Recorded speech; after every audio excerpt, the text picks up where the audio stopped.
सुप्रभात बच्चों, आज हम आपकी पाठ्य पुस्तक हिंदी के पाठ 15 का अध्ययन करेंगे, जिसका शीर्षक है एमवी गंगा विलास। तो बच्चों, ये जो एमवी गंगा विलास है ना, भारत का पहला रिवर क्रूज है।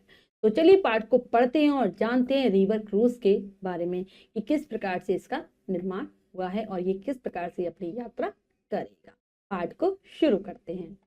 बच्चों, ये पाठ हम इकाई 5 हमारा देश के अंतर्गत पढ़ने जा रहे हैं। पाठ 15 एमवी गंगा विलास। प्रस्तुत पाठ भारत के पहले रिवर क्रूज के विषय में सूचना प्रदान करता है कि भारत का पहला क्रूज कैसा है, किस प्रकार का है। इसके बारे में पूरी जानकारी पाठ को पढ़कर हासिल करते हैं। एमवी गंगा विलास दुनिया का सबसे लंबा motor vessel MV river cruise है। तो बच्चों, ये भारत का एमवी गंगा विलास है, ये दुनिया का सबसे बड़ा मोटर से चलने वाला रिवर क्रूज है। रिवर क्रूज मतलब जो कि नदियों में जो जहाज चलते हैं, मतलब जहाज की तरीके से ही होते हैं और इसमें बहुत सारे कमरे बने होते हैं आधुनिक तरीके के और बहुत सारी सुख सुविधाएं होती हैं। इसे 13 जनवरी 2023 को भारत के प्रधानमंत्री नरेंद्र मोदी द्वारा वीडियो कॉन्फ्रेंस के माध्यम से हरी झंडी दिखाई गई थी। इस अवसर पर उत्तर प्रदेश के मुख्यमंत्री श्री योगी आदित्यनाथ, असम के मुख्यमंत्री हेमंत बिस्वा शर्मा और केंद्रीय बंदरगाह, जहाजरानी और जलमार्ग मंत्री श्री सर्बानंद सोनोवाल भी उपस्थित थे। तो इसको का जो उद्घाटन किया था हमारे देश के प्रधानमंत्री नरेंद्र मोदी जी ने वीडियो कॉन्फ्रेंस के माध्यम से किया था। हरी झंडी दिखाई थी, मतलब इसको कह दिया था कि आप इसको चला सकते हैं। तो और इस अवसर पर जब इसका उद्घाटन समारोह हुआ तो उस पर कौन कौन थे? योगी आदित्यनाथ जी जो कि उत्तर प्रदेश के मुख्यमंत्री हैं, असम के मुख्यमंत्री हेमंत बिस्वा शर्मा और जो हमारे बंदरगाह, जहाजरानी और जलमार्ग के जो हमारे मंत्री हैं श्री सर्बानंद सोनोवाल, वो भी उपस्थित थे।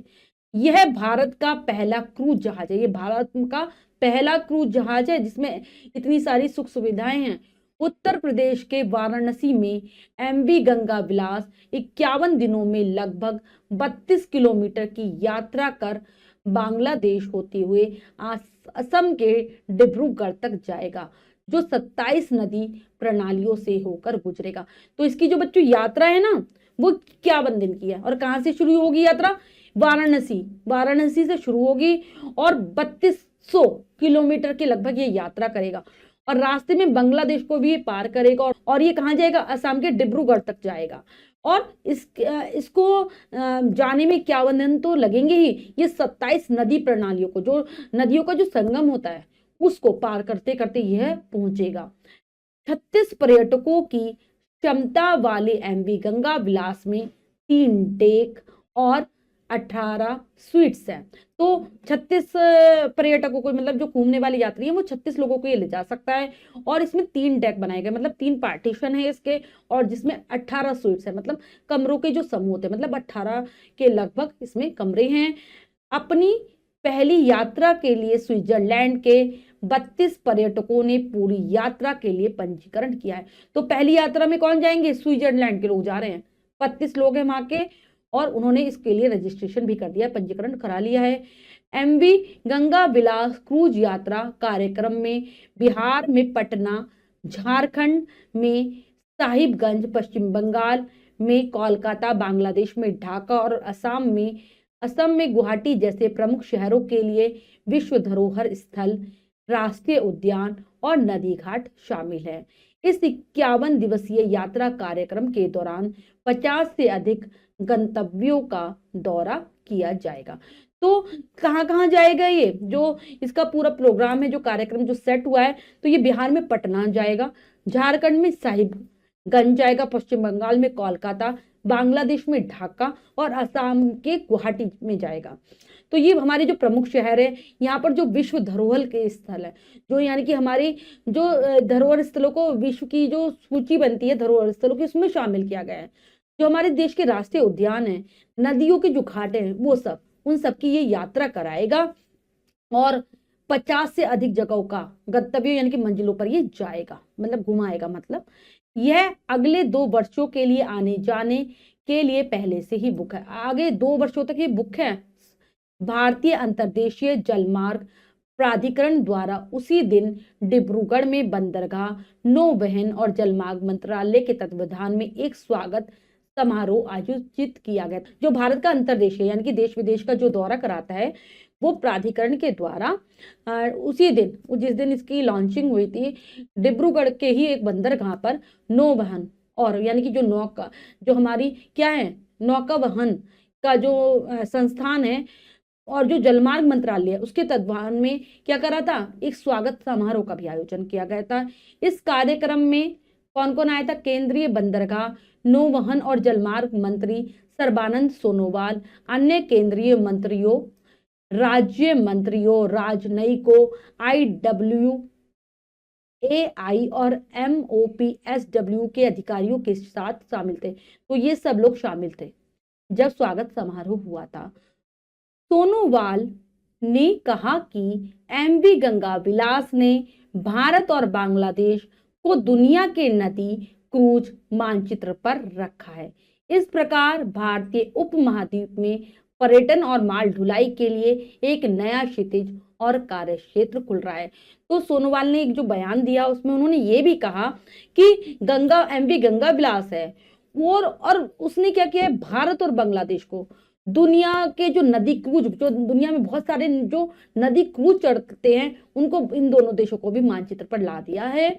और इस प्रकार से क्या होगा, भारतीय उपमहाद्वीप जो हमारा देश है उसमें पर्यटन के लिए और माल ढुलाई के लिए, यानी कि पर्यटन की घूमने फिरने वाले लोगों के लिए और माल ढुलाई के लिए, माल को लाने और ले जाने के लिए नया धरातल के कार्य क्षेत्र खोल रहा है। मतलब धरती पर हम और अच्छे से कार्य कर पाएंगे, ये नए कार्य क्षेत्रों को खोल रहा है जो MV गंगा विलास है। एक बयान में कहा गया कि आध्यात्मिकता की तलाश करने वाले पर्यटकों को इस जहाज से काशी, बोध गया, विक्रमशिला, पटना साहिब जैसे स्थलों की यात्रा करने का अवसर मिलेगा और प्राकृतिक विविधता को देखने के इच्छुक लोग सुंदरबन और काजीरंगा जैसे स्थलों तक आसानी से पहुंच पाएंगे। उन्होंने कहा कि जो लोग आध्यात्मिकता की तलाश करते हैं यानी कि धर्म को जानने के इच्छुक हैं, उनके लिए क्या है, इस जहाज के द्वारा वह काशी, बोध गया, विक्रमशिला, पटना साहिब जैसे धार्मिक स्थलों की यात्रा कर सकते हैं। साथ ही साथ जो प्रकृति से प्यार करते हैं, प्रकृति में विविधता खोजते रहते हैं, उन लोगों को सुंदरबन और काजीरंगा देखने का मौका मिलेगा। यह मार्ग भारत और बांग्लादेश दोनों के लिए अंतर्देशीय जलमार्गों के माध्यम से माल ढुलाई के लिए एक नए अध्याय की शुरुआत करता है। तो ये क्या करता है, ये जो जहाज है इसके माध्यम से भारत और बांग्लादेश दोनों के लिए अंतर्देशीय जलमार्गों यानी कि भारत के, मतलब देश के अंदर ही अंदर बहुत सारे जलमार्गों के द्वारा आप आराम से माल को इधर उधर पहुंचा सकते हैं, जो पर्यटक है वो आराम से घूम सकते हैं। ये एक तरीके से भारत के लिए नए अध्याय की शुरुआत है, नया तरीका ये दे रहा है। भारत और बांग्लादेश दोनों को, पर्यटकों को एक विशाल अनुभवात्मक यात्रा पर जाने और पूरे मार्ग के साथ भारत और बांग्लादेश की कला, संस्कृति, इतिहास और आध्यात्मिकता का पता लगाने का अवसर मिलता है। तो जब पर्यटक इसमें बैठकर यात्रा करते हैं तो ये उनकी एक बहुत अच्छी यात्रा होती है जो उन्हें बहुत सुंदर अनुभव प्रदान करती है। साथ ही साथ पूरे रास्ते उन्हें भारत और बांग्लादेश की कला, जो हमारे देश की कला है, बांग्लादेश की जो कला है, वहाँ की संस्कृति, इतिहास और बहुत सारी चीजों को देखने का मौका मिलता है इस जहाज के माध्यम से।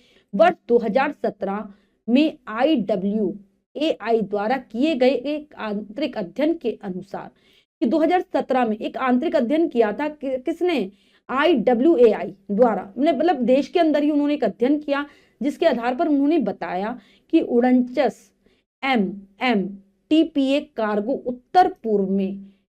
उत्तर पूर्व में और बाहर जाता है और 30 MMTPA कार्गो क्षेत्र के भीतर चलता है। कि जो जहाजों की प्रणाली है उसके हिसाब से बताया कि 49 MMTPA कार्गो तो उत्तर पूर्व में बाहर जाता है और जो 30 MMTPA है वो अंदर भीतर चलता है। तो बच्चों ये पाठ हमने बहुत अच्छे से समझकर पढ़ लिया है, रिवर क्रूज के बारे में जान लिया है। अब हम पाठ के शब्दार्थ कर लेते हैं। स्वीट्स कमरों का समूह, गंतव्य मंजिलों, नौवहन, जल यातायात, क्षितिज धरातल, अंतर्देशीय, देश के अंदर। तो ये है पाठ के शब्दार्थ जिन्हें आप बहुत अच्छे से याद करेंगे। अब हम पाठ का अभ्यास कार्य कर लेते हैं, जो कि है लिखिए में से पहला प्रश्न पढ़ते हैं, करने का प्रयास करते हैं। सही विकल्प पर सही का निशान लगाइए। प्रश्न में 3 विकल्प है, 2 विकल्प गलत है, 1 विकल्प सही है। हमें सही विकल्प को चुनना है, सही का निशान लगा देना है। करते हैं। भारत में बना पहला क्रूज जहाज कौन सा है? गंगा विलास, यमुना विलास, झेलम विलास। तो ये है गंगा विलास। गंगा विलास की यात्रा कितने दिनों की है? 50, 51, 57। तो ये 51 दिनों की यात्रा पूरी करता है। स्विट्जरलैंड के कितने पर्यटकों ने पूरी यात्रा के लिए पंजीकरण कराया है? 30, 31, 32। तो 32 पर्यटकों ने रजिस्ट्रेशन कराया है, पंजीकरण कराया है। अब नीचे दिए गए शब्दों से रिक्त स्थान भरिए। तो हमें रिक्त स्थानों की पूर्ति करनी है, उचित शब्दों से करते हैं। एमवी गंगा विलास को 13 जनवरी को हरी झंडी दिखाई गई। यह 3200 किलोमीटर की यात्रा करेगा। इस 51 दिवसीय यात्रा के दौरान 50 से अधिक गंतव्यों का दौरा किया जाएगा। यह अगले 2 वर्षों के लिए आने जाने के लिए पहले से ही बुक है। तो बच्चों ये कार्य हमने पूर्ण कर लिया। इसके बाद हमारा अगला प्रश्न है, सत्य कथन पर सही तथा असत्य कथन पर गलत का निशान लगाइए। तो हमें बच्चों यहाँ कुछ वाक्य हैं, सही गलत बताना है। करते हैं। एमवी गंगा विलास एक नहर क्रूज है, नहीं एक रिवर क्रूज है। एमवी गंगा विलास में 18 स्वीट्स हैं, बिल्कुल सही। एमवी गंगा विलास की यात्रा वाराणसी से आरंभ हुई, बिल्कुल सही। यात्री कांजीरंगा एवं सुंदरबन तक नहीं पहुंच पाएंगे, नहीं वो यहां तक जाएंगे। तो बच्चों ये कार्य हमने अच्छे से समझकर पूर्ण कर लिया है। इसके बाद जो भी कार्य है वो आपको स्वयं करना है सुंदर अक्षरों में अपनी अभ्यास पुस्तिका में। बच्चों आज हमने पाठ के माध्यम से भारत के एक रिवर क्रूज एमवी गंगा विलास के बारे में जाना। आशा करती हूँ ये पाठ आपको बहुत अच्छे से समझ आ गया होगा। पाठ को फिर से जरूर पढ़ेंगे। मिलते हैं अगली कक्षा में नए पाठ के साथ। तब तक के लिए स्वस्थ रहिए, प्रसन्न रहिए। धन्यवाद।